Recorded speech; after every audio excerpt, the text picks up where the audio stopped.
بسم اللہ الرحمن الرحیم۔ السلام علیکم۔ ایران کا ایک بادشاہ تھا اور وہ اپنی بیٹی کو لے کر بہت پریشان رہتا تھا۔ یوں تو ہر طرف خوشحالی تھی، مگر بادشاہ اپنی اکلوتی بیٹی شہزادی کرن کی شادی کو لے کر بہت پریشان رہتا تھا۔ ہر باپ کی طرح بادشاہ بھی بیٹی کی شادی کر کے اپنے فرض نبھانا چاہتا تھا، لیکن شہزادی کرن نے بھی عجیب اعلان کر رکھا تھا کہ جو شخص میرے 3 سوالوں کا درست جواب دے گا میں اسی سے شادی کروں گی۔ آس پاس کے کئی ریاستوں کے شہزادے آئے مگر ناکام لوٹ گئے۔ اس ریاست میں ایک نوجوان طالب علم ہی رہتا تھا، اس کا نام اعظم تھا، جس نے اپنے والد محترم سے کہا، اے ابا جان، میں بھی اپنی قسمت آزمانا چاہتا ہوں۔ اعظم کے والد محترم ایک استاد تھے اور کئی برسوں سے وہ لوگوں میں علم کی روشنی بانٹ رہے تھے۔ ملک فارس کے وزیر اور کئی بڑے بڑے درباری اور شہر کا قاضی بھی ان کا شاگرد تھا۔ باپ نے بیٹے کی خواہش دیکھی تو بولے، بیٹا، اگر تو ناکام لوٹا تو تیرا کچھ نہیں جائے گا، لیکن لوگ کیا کہیں گے کہ ایک استاد کا بیٹا ناکام ہو گیا۔ اعظم اپنے ابا سے کہنے لگا، اے ابا جان، بڑے بڑے شہزادے بھی تو ناکام لوٹے ہیں، اگر میں بھی ناکام ہو گیا تو کیا ہوا؟ تو مقابلہ ہے، جو بھی جیت لے، اور شاید میں ہی خوش نصیب بن جاؤں۔ آخر باپ کو بیٹے کی ضد ماننی پڑی۔ اعظم خوشی خوشی محل کی طرف چل پڑا۔ شہر بھر میں یہ خبر جنگل کی آگ کی طرح پھیل گئی۔ جب اعظم دربار میں پہنچا تو وہاں پر بڑے بڑے شہزادے، تاجر اور امیر زادے بیٹھے تھے۔ اسی بھیڑ میں اعظم بھی چلا گیا۔ بادشاہ تخت پر بیٹھا ہوا تھا۔ ملکہ عالیہ بھی ایک ریشمی پردے کے پیچھے اپنی کرسی پر موجود تھی۔ وزیر، امیر اور درباری اور بہت سارا ہجوم تھا۔ شہزادی نے اپنا پہلا سوال کیا۔ شہزادی نے اپنی شہادت والی انگلی فضا میں بلند کی۔ سارے درباری، امیر، وزیر ایک دوسرے کے منہ کی طرف دیکھنا شروع ہو گئے۔ پھر اچانک اعظم نے شہادت والی انگلی کے ساتھ والی انگلی بھی بلند کی۔ یہ دیکھ کر شہزادی مسکرا اٹھی اور ملکہ عالیہ بولی، شاباش اے نوجوان، تم نے پہلا مرحلہ پاس کر لیا۔ دوسرے سوال کے لیے شہزادی کرسی سے اٹھی اور ہاتھ میں تلوار لے کر ہوا میں چلانے لگی، اور کچھ دیر بعد وہ اپنی کرسی پر آ کر بیٹھ گئی۔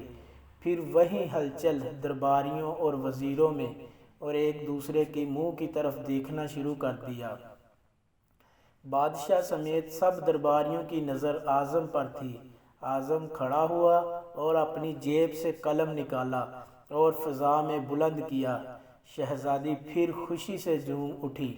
اعظم سے کہنے لگی، شاباش اے نوجوان، ہم خوش ہوئے، یہ بھی جواب درست ہے۔ سارے درباری بلند آواز میں اعظم کو مبارکباد دینے لگے۔ پھر شہزادی کرسی سے اٹھی اور تیسرا سوال کیا۔ شہزادی تیزی سے سیڑھیاں اتری اور پھر واپس تیزی سے سیڑھیاں چڑھ گئی اور اپنی کرسی پر جا کر بیٹھ گئی۔ یہ بڑا عجیب و غریب سوال تھا۔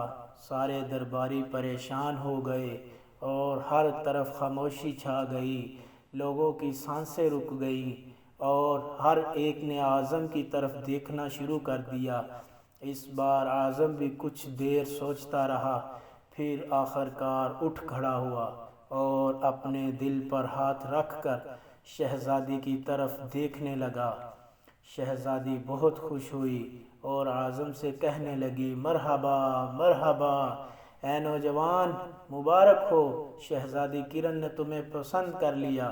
ملکہ عالیہ کی یہ آواز سن کر پورے کا پورا دربار گونج اٹھا اور خوشی سے جھومنے لگا، اور شہزادی کرن شرما کر محل کے اندرونی حصے میں چلی گئی اور تمام درباری اعظم کو مبارکباد دینے لگے۔ اعظم دل ہی دل میں اللہ کا شکر ادا کرنے لگا جس نے یہ اعزاز بخشا تھا۔ بادشاہ نے اعظم کو اپنے پاس بلایا اور کہا اے نوجوان، تم نے ملکہ عالیہ کو تو مطمئن کر لیا، اب یہ بتاؤ تم سے کیا پوچھا گیا تھا اور تم نے جواب کیا دیا؟ اگر تم نے ایک بھی غلط جواب دیا تو تمہاری گردن اڑا دی جائے گی۔ اعظم پر اعتماد انداز میں اٹھ کھڑا ہوا اور ہجوم کی طرف منہ کر کے بولا، بادشاہ سلامت۔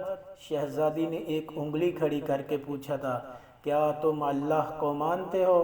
میں نے 2 انگلیاں اٹھا کر جواب دیا کہ میں اللہ اور اس کے رسول صلی اللہ علیہ وآلہ وسلم پر میرا ایمان اٹل ہے۔ بادشاہ کہنے لگا، بہت خوب، اور مسکرا دیا۔ اعظم بولا، اس کے بعد پھر شہزادی نے تلوار چلا کر پوچھا کہ اس سے بڑا بھی کوئی ہتھیار ہے؟ میں نے جواب دیا کہ قلم کا وار تلوار سے زیادہ کارگر ہے۔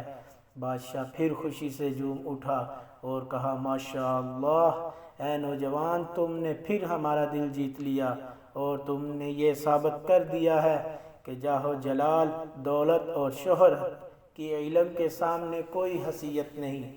تیسرا سوال شہزادی نے یہ کیا تھا کہ شہزادی تیزی سے سیڑھیاں اتری اور پھر تیزی سے چڑھ گئی اور اپنی کرسی پر بیٹھ گئی۔ انہوں نے پوچھا تھا کہ میں تھک گئی ہوں، لیکن میرے جسم کی ایک چیز نہیں تھکی۔